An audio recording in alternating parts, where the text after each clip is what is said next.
All right. So last night I took the Mercury Rise TR50 Torpedo and I tore it down again.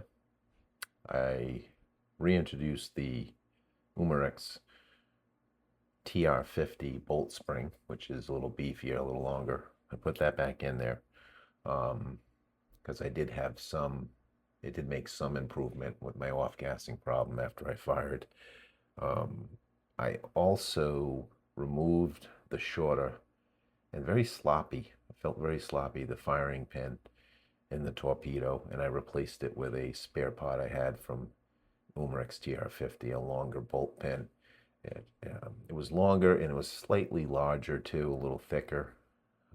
It fit inside the torpedo's bolt, in its valve, um, just fine. Matter of fact, it was a snugger fit, felt really good.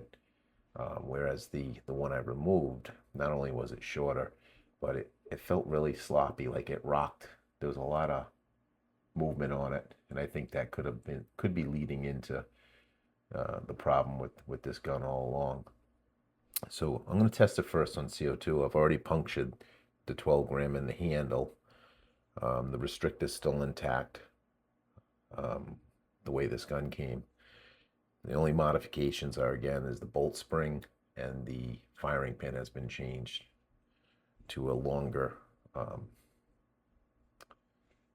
snugger fitting firing pin. So I'm hoping that's going to work.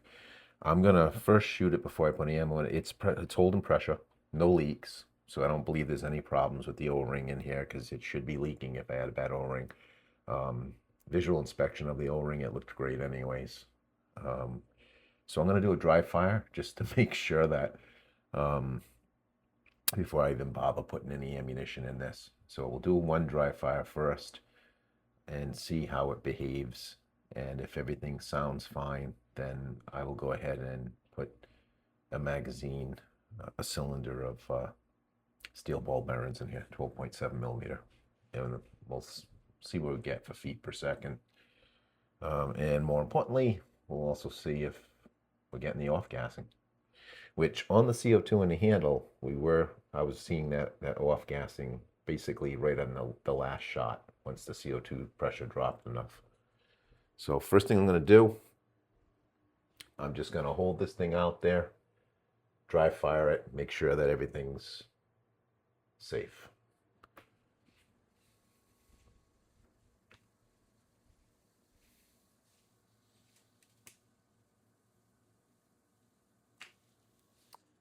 Could take it off of safety first. There we go.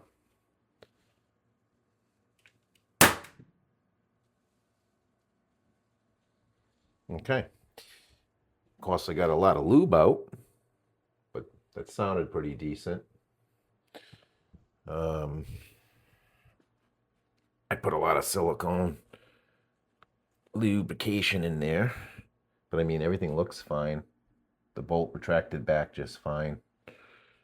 Nothing sounded out of abnormal, so I'm going to go ahead and nothing's leaking. So I'm going to go ahead and put a magazine in here. All right.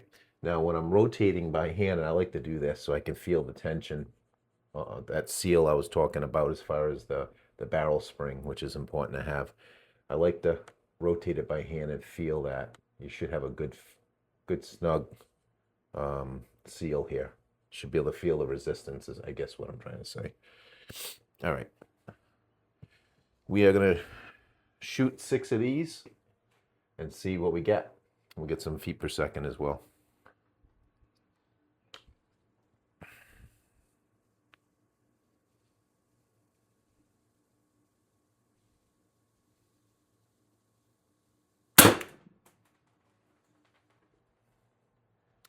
.246 feet per second here.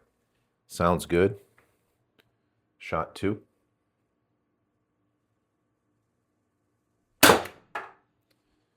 .254 feet per second. Again, no off-gassing sounds. It sounds pretty good. Shot 3. 246 feet per second. Shot 4, 232 feet per second.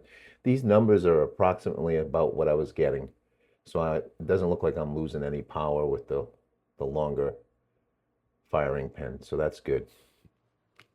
That was shot 4, I think. I got 2 left. Shot 5. Ooh. Yeah. Okay. So on the 5th shot,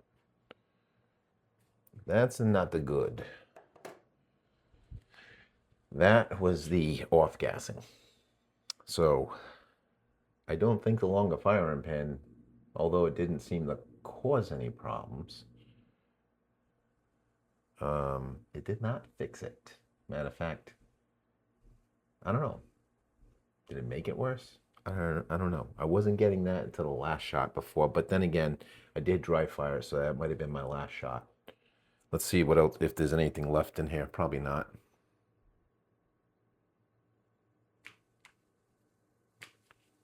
Actually, the trigger is very hot. It's not moving. I'm guessing that bolt, or maybe I got to, yeah, I'm guessing that bolts, I don't know, something's messed up. I'm going to degas from the back so that the bolt will come back. Yep, now the bolt just snapped back. So something ain't right. Something ain't right. All right. Well, no sense of wasting HBA on here. So I got to fill that bottle back up anyways. All right. So I don't know. It didn't fix it. Didn't fix it. Didn't hurt the power when it was shooting, but it didn't fix the off-gassing issue. Actually, this is on CO2 in the handle. It seems like the problem's even worse. The bolt actually got stuck and did not retract until I degassed it. So does that mean I need yet a stiffer bolt? I mean, they designed this around a bolt that wasn't even as stiff as what's in there now. You know, so I don't know, to what extent do you have to, now we're not talking to modify, we're talking about a fix in the design. You know, is the design screwed up? I don't know. So, but anyways, I don't have a stiffer bolt to try. I'll have to research that further and maybe give that a try. But now we're not even getting it to I mean, now we're getting the problem. It's repeating even on CO2, whereas it was only happening on CO2 very little, and it was the last shot. You'd have this weird little off gas on the last shot. That was totally worse than before. So I don't know, folks, but it's gonna be a while before I can hunt down a stiffer spring. So I may be moving on to something, shelving this project for a little bit. So I don't know what else it could be. I doubt it's the O-rings. I mean, I could try to replace the O-ring, but it didn't look bad to me. And again, I would think if that O-ring was acting up, it wouldn't hold gas, I would think. But I could be wrong. Anyways, thanks for watching.